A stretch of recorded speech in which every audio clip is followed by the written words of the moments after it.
My plan when I left Sudan it was to go to other countries where it can be safe for me and where I can have a good life.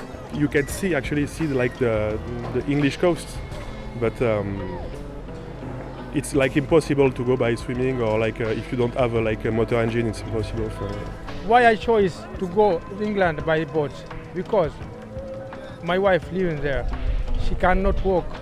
The law there is not fair for woman like this situation, because she have a little boy, 4 years old, she cannot go to work, and I wait here. It's a difficult situation. It's not fair. It's not fair.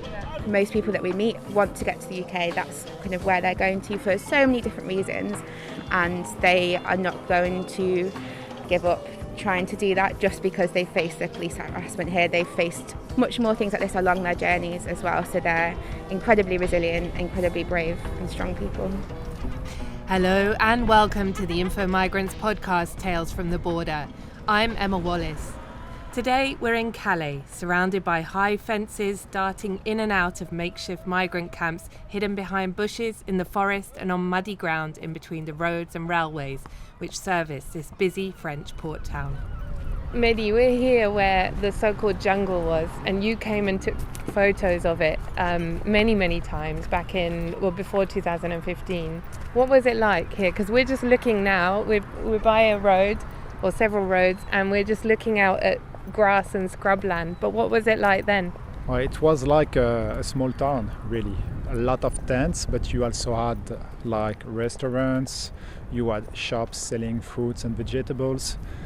So it was like a little bit like a slum actually, because you had some built up like restaurant, but you also had a lot of tents on the side, and it was complicated for like sanitation and toilets and everything. And so you had like 10,000 people living in this, in this land, which now is just like a bush. It's nothing left at all. Mehdi Chebil is a freelance photographer and journalist who regularly works with InfoMigrants. He often reports from Calais and knows his way around the tangle of roads, warehouses and scrubland that surround the port. There may no longer be one big camp or jungle in Calais, but there are still numerous encampments, hidden behind the bushes which line roundabouts, crossroads, near the football stadium, the hospital, and in one case at least, in a clearing of trees over a kilometre into a small patch of forest near some big out-of-town hypermarkets. Mohammed is 18 and originally from Sudan. He, like all the other Sudanese at his makeshift camp, is waiting in Calais, dreaming of reaching the UK. Mehdi and I spoke to him at the side of a football match being played on a patch of waste ground just after a charity had delivered some food to the group. They brought food every day. Okay. And so many times, like maybe 4 times or 5 times a day. When did you arrive in Calais? 1 month ago. And where did you come from? We come from Italy, then Paris, then Calais. And via Libya?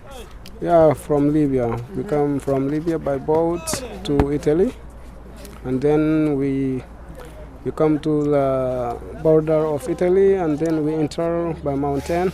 Some of us by mountain, some of us by truck. Briançon, Ventimiglia, and trucks. And arrive in 1 of June, you see. 1st of June. 1st of June. 1st of June, Italy. Yeah, 1st of June, Italy. We spend 10 days, 13 days in quarantine, and then they distribute us in the cities of Italy, and then we are free to go whenever we want to go. Yeah, that's all. You want to go to United UK? Yeah. From the beginning, sure. It's your number one choice. Yeah, our number one choice. But why? Because we love UK too much, and all Sudanese love UK. And in the past, they colonized us because we have like blood brothers over there, brothers, friends, a lot of people. And why did you leave Sudan? 2.5 years before. And I spent 2.5 years in Libya just to work and to prepare money to come to Italy. Yeah. What job did you do? So many jobs. Daily laborer, I work in supermarket and I work at any work you can imagine you see in Libya just to get money and to come to Italy.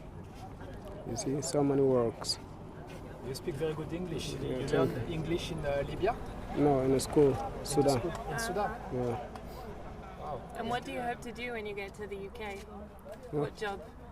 I just want to study. After complete study, then I will find job according my specific study. You want to study in the UK? Yeah. What do you want to study? What subject? Anything, philosophy, geography, anything can help me to improve myself. Did you study at all in Sudan after school? Was it possible to go to university there for you? Yeah, I entered university, but because of financial circumstances, I couldn't be complete, and I left university because there is no money to complete university, you see. I left. In Africa, there is no education, to be honest. Like Mohammed, many migrants cross Europe without asking for asylum along the way because they have specific reasons about where they hope to start their new life. So when you arrive in the UK, you will ask asylum Yeah, directly? yeah. I see. And for you, asking asylum in France or Italy or Germany, it's not interesting? No. Maybe it will be plan B if I failed in this, but right now my first choice is UK. Yeah. I see. And do you know which university you want to go? It's in your mind already? Oxford. Oxford? Impossible, right? Mohammed wants to study at Oxford, but there are still miles of fences, obstacles, police and border guards which stand between him and the other side of the channel. Bonjour. Bonjour. Vous êtes journaliste. Je montre l'endroit de l'ancienne jungle. D'accord, ok. Avec là, c'est quel L'infomigrant. Infomigrant, d'accord. And there's a permanent police presence here as well. And is that just to stop them coming back onto this land then? I think so. I think so because what the French government fear above all is a new jungle, like a big camp where you would have thousands of people just staying there waiting for a way to cross into the UK. And by being there, these police, they make a stand saying, okay, you're not going to come back. I think that's the reason they're here, even though they're doing absolutely nothing, as you can see. And it's kind of crazy because you were talking earlier and other people have mentioned it too, just these fences everywhere. You feel like it's kind of like a prison camp. There's barbed wire, rolled barbed wire everywhere. Is there anywhere in Calais that doesn't feel like this? Inside Calais, you don't see too many fences, but as soon as you go outside, and especially when you get closer to those roads where you have the trucks, you start seeing those huge fences because, I mean, look at them. They're like 4 meters high. You have barbed wire on top. I mean, how are you going to climb a 4-meter high fence and then you have barbed wire on top? I mean, it's like a prison. Mohammed says sometimes there is violence too. Did you see violence? Yeah, so many times. So many times? Yeah. They will let the dogs without a mask come to you, and sometimes they beat you. The police? Yeah. They use tear gas, everything. They have a spray. Use a spray sometimes.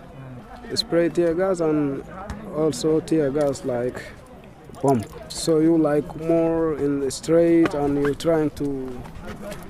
you're trying to stop trucks in the street, maybe they will throw that on you in order to go far away.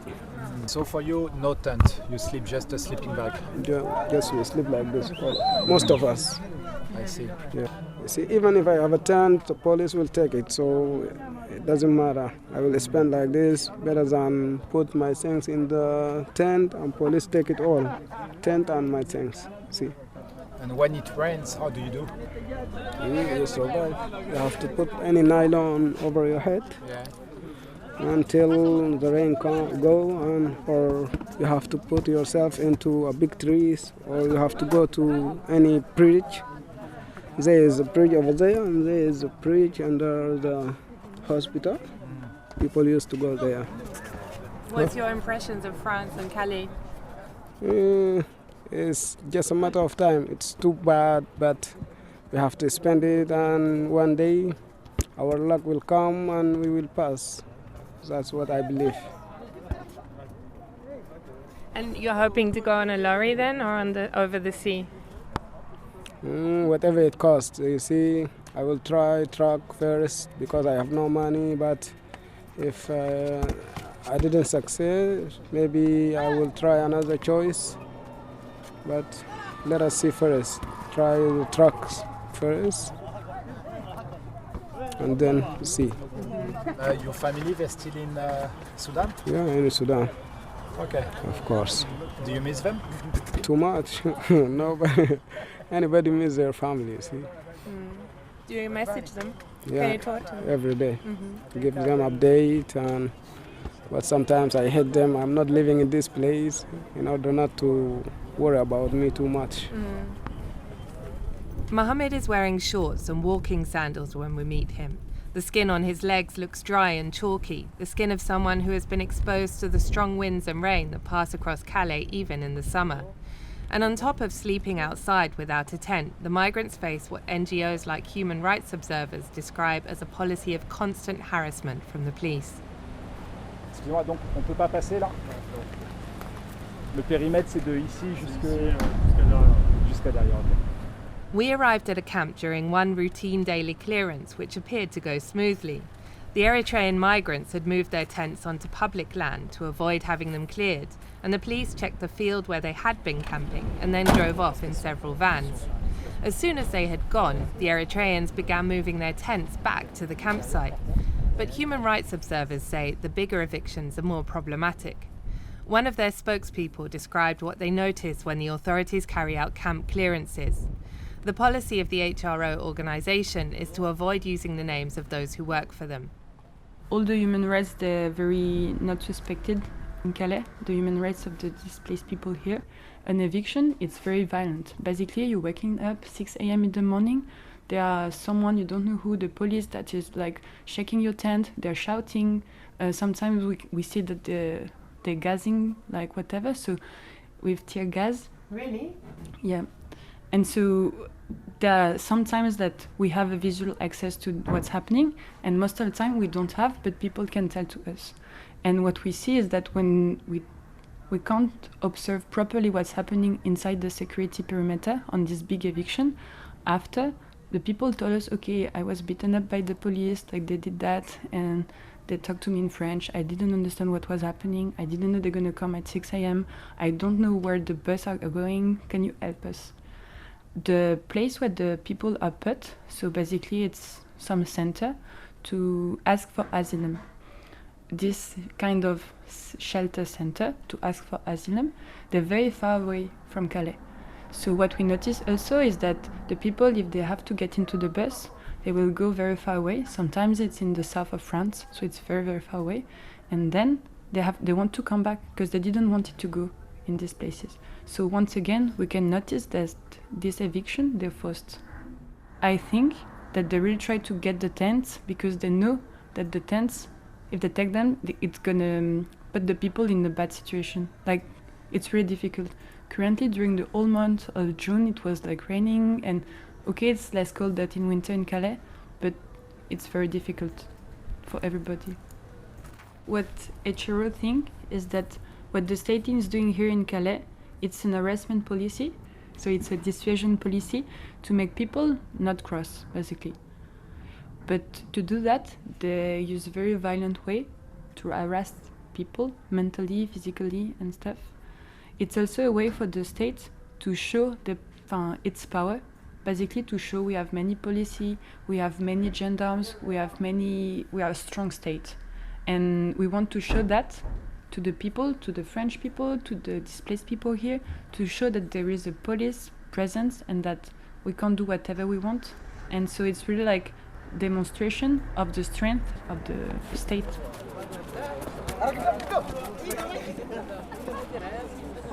Back in the camp, Mohammed says he has had similar experiences. And is it hard with the police clearing the tents here? Is it difficult? It's not tent. You see, even if organization give tents, the police next day will come and take all the tents, and you will find yourself without tent in the morning. That's all. So you just sleep on the outside? Sleeping like this, just in the floor like this. You will find anything to cover yourself until morning. When sun rise, it's sun got a new day, and you have to try your luck again. So every night you try your luck? Yeah, every night.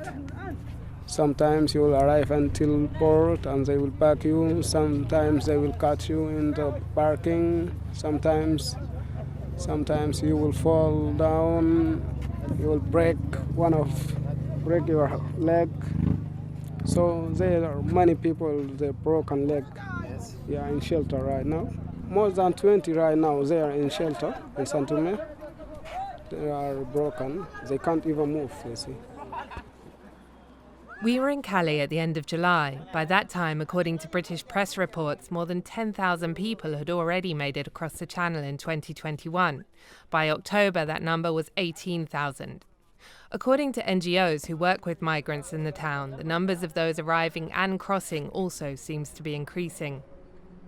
The Catholic charity Secours Catholique runs a haven 3 days a week in the centre of Calais for migrants to charge their phones, wash their clothes, get information and play games like ping pong, chess and football. I'm Jackie Verhagen. I'm an employee for Secours Catholique here in Calais, and I'm in charge of the day center. In February there was about 300 people coming here daily. Nowadays we're more around 600 and over 600 people who are gathering here every day. The numbers of people stuck in Calais have increased since the end of winter. The numbers always increase when the weather is better, because nowadays the way that they are using to cross the channels to get to Britain is mostly by small boats. And the weather conditions are better in spring and summer to try to cross that 35 kilometers of sea between us and the British land. The people who are stuck the longest time here in Calais are usually the people who have the less money. So they're trying to gather with small groups of people and trying to buy themselves a small boat, a small motor to go on the boat, and then they try with a small group of people to try by themselves without smugglers to cross. Though the people who have enough money to pay smugglers are crossing on bigger boats, but it's never like a really big boat. I mean, it's still a small boat, but they are more equipped and more reliable than the ones that can use the ones who don't have much money. Many of the Sudanese and Eritreans we met in Calais said they had indeed run out of money. They were either trying to jump on trucks or, like Awat, a Sudanese migrant hanging out in the day centre in a smart African print shirt and sunglasses, was saving up to buy one of those small inflatable dinghies with friends. Good morning, my name's Awat. I'm come from Sudan. I'm 17 years old. I was come in Libya, and after I come in Malta, and when I cross the sea, it's too much difficult, you know. Maybe long time, like 6 months, inside detention, you know. And after we come Italy, and after we come France, now I have 6 months in France. And after, inshallah, we go to England. England? Yeah. So if you were offered asylum here in France, would you stay? Yeah. How do you feel living here, like in a camp here in France? What does it feel like day to day? I tell the truth. In Calais, I feel sad. And what do you think the UK will be like? What do you imagine it will be like in England? Just I looking for a good life, you know, for a good place, no fight, nobody can kill you, nobody can ask you. And do you have friends in the UK who made it? In UK, yeah. My group. When we come together in the sea, these people go before. Going now in maybe Liverpool. Oh, Liverpool. Well, Now inside Liverpool. Okay. How will you get there? How do you get to the UK? I have 2 chances: by sea or by car. No, but by car is too much difficult. How much does it cost? No, we collect the money for about us. Maybe we make group like 7, 10, 11.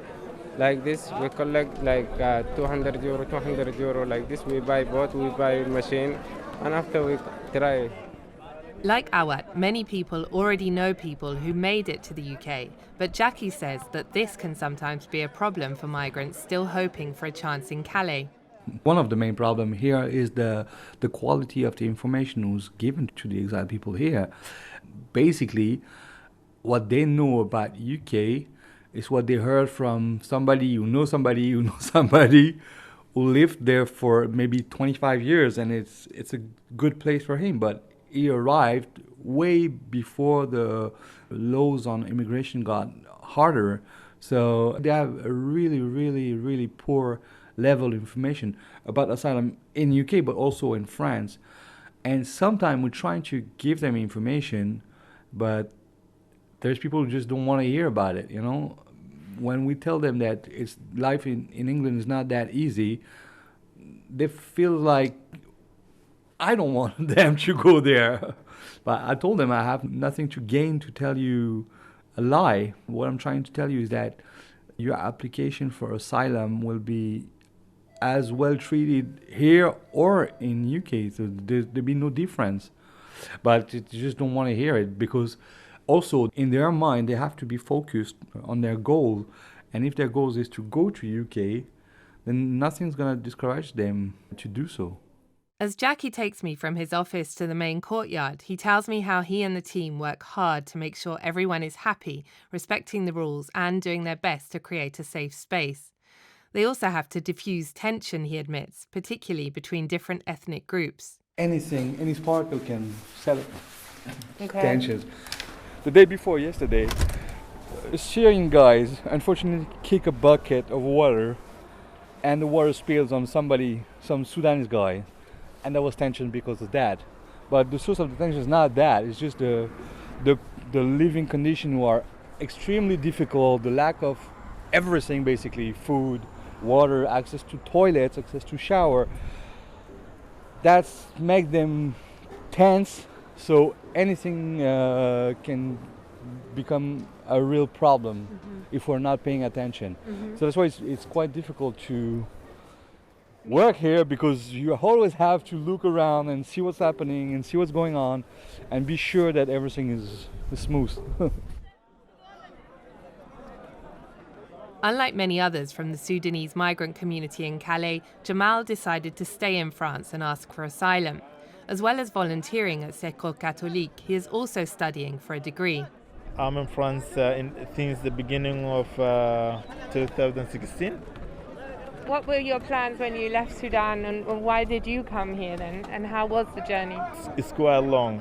My plan when I left Sudan was to go to other countries where it can be safe for me and where I can have a good life. So I traveled a lot, but I'm not going to mention all of these countries, but I finished by staying here in France. Do you feel happy in France? Do you feel integrated here?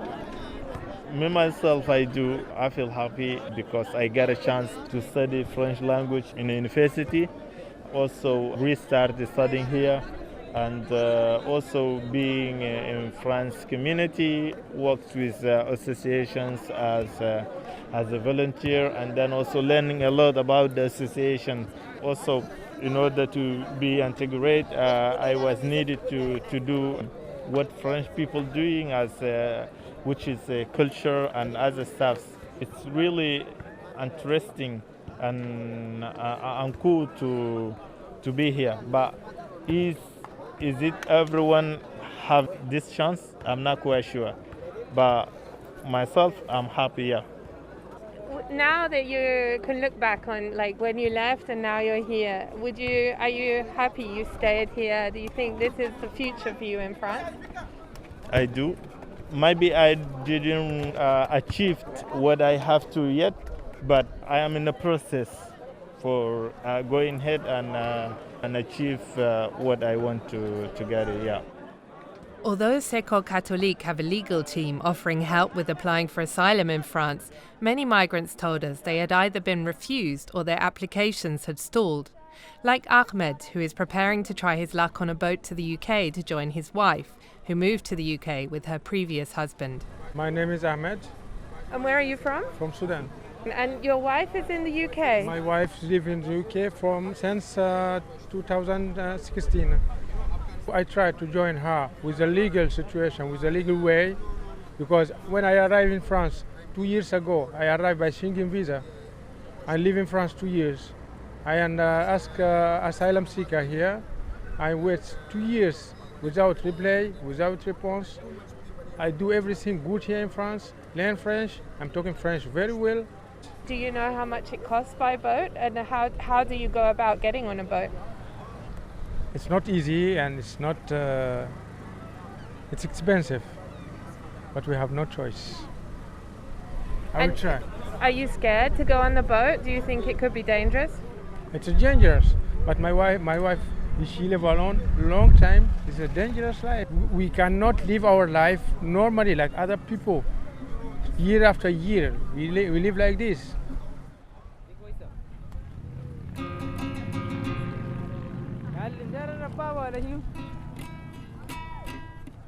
Leaving an Eritrean man strumming one of the guitars at the distribution point, we head towards the Care for Calais warehouse on the outskirts of town.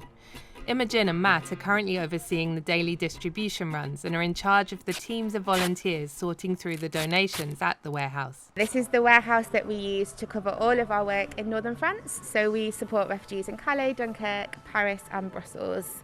So this is the warehouse where we process our donations, we sort everything, we prep everything for distribution, so we distribute non-food items such as clothes, camping equipment, tents, etc. We also distribute food packs once a week as well, so that's dried, tinned foods that people can cook themselves as well, so that's why this is all prepared. We also have all of the items that we use for our services, so we provide essential services like phone charging, hairdressing stations, sewing, hot drinks, games and bike repairs, so all of the equipment for that is stored in here as well. There are no big actors supporting refugees here. It's almost entirely grassroots volunteer-led organisations like Care for Calais, and it's really important that we stand up and that we show that we think it's wrong, that the way refugees are having to live isn't fair, it's not dignified, and to be able to do that with volunteers from the UK and from all across Europe just shows that there are people all around that do care about the situation here. I'm Matt, I am a team leader and operations coordinator here at Care for Calais. For me, like, the situation in Calais feels like it's just, there's more and more people here, like there's more and more refugees are coming to Calais to cross. It seems that the police are increasing the amount of evictions. The situation is incredibly transient in Calais. There are some people who perhaps we would never even see at distribution. They might arrive in Calais one day, they might have the chance to cross and they go and they're already through. Some people we know have been here for months, if not years, trying to cross. It very much depends on the method and it depends on the time of the year as well. A lot of people who have made this incredibly difficult journey to Calais will be very determined to get to the UK. Something like this isn't necessarily going to put them off, but I do think it wears them down in terms of their resilience, in terms of their mental health, to have to constantly be moving where you're living, to not have anywhere to live that's safe, to have to live in a tent. Everyone that we meet is escaping a horrible situation in their home country, whether it's war, whether it's persecution. They've had to leave families, friends, all of their belongings behind. And actually the reasons for going to the UK are very much based on the language that they speak, the jobs they do, their experience on their journey, and the opportunities that there might be in the UK for work, maybe in how they're trained. So for me, it's just really important to talk about people and make people aware of the situation that they've come from.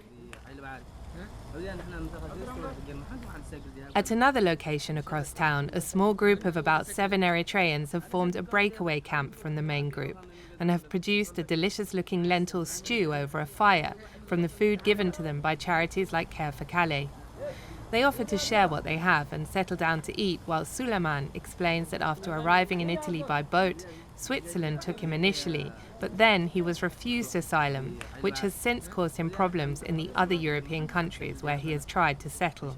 So you tried 3 times, Italy, Switzerland, France? Yes. And all the time nothing? Yes. And My question is, if France give you asylum, you take it in France or you don't want to stay in France? You are? Yeah, I want, yes. You would stay? Yes. I see. Yes. The problem is not give, huh? So if I understand, for you England is the last chance. Last chance, yes. If you go to UK, which city do you want to go? I don't know. I want only UK. I want to paper, you know. Yes. I want to paper. Yes. Yes, because I want to work. I want to life good. Because I am every day sleeping in the street. Yes, I want to know this life. Many of the Sudanese and Eritreans here in the jungle talk about lorries, but most of the media and police focus seems to be on migrants arriving by boat from the hundreds of kilometres of coastline along northern France and Belgium, where you can, on a clear day, see the white cliffs of Dover. Police patrol the beaches regularly, even during the night, and as Dominique Concy, deputy prefect for Calais' neighbouring town Boulogne, told DW reporter Marina Strauss, cracking the network of smugglers is what they need to do. We are having to deal with very organised smuggling networks who are willfully putting in danger migrant families who are paying them to cross this very dangerous stretch of water, she said. One of our objectives is to try and dismantle these smuggling networks.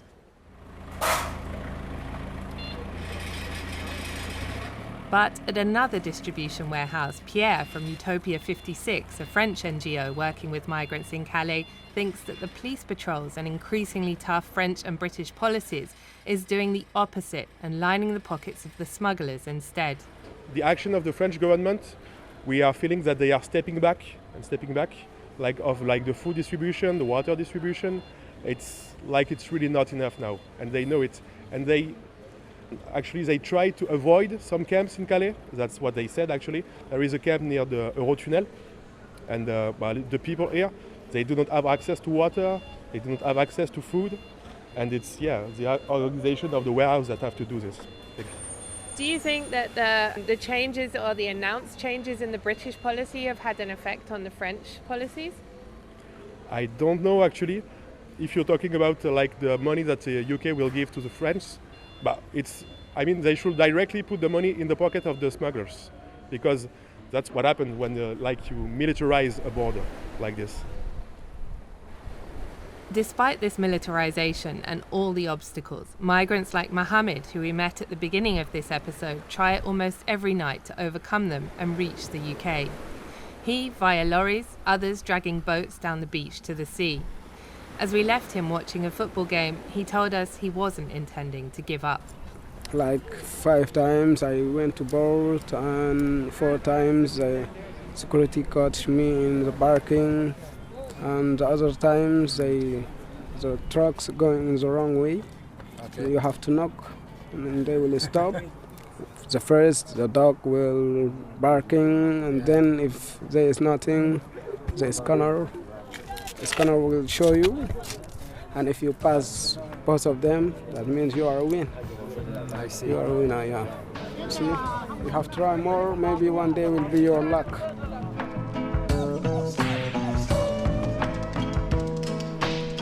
Thank you for listening to the InfoMigrants podcast Tales from the Border.